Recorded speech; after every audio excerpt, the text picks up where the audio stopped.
papildo taškų Kraitinavičiam VDU komanda. 2 minutės jau prabėgo. Kas čia kas pats atakos nesikūrė, tęsiasi išpuolis. Dar vienas tolimas taikliai. Ir vėl greito puolimo Devičius. Metimas susikūrė, jo pataikyti nepavyksta, tačiau antrąjį šansą susikūrė.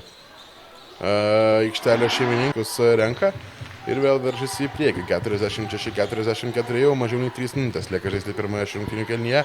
Railis iš toli. Džiaugys. Vėl klysta Evaldas Džiaugys.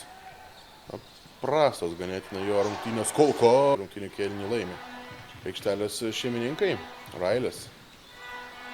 Prieš Leliu.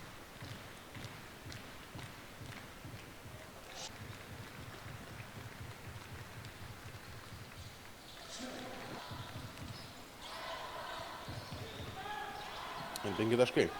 Skiria komandos Ragalės, Šakių, Vytis, VDU.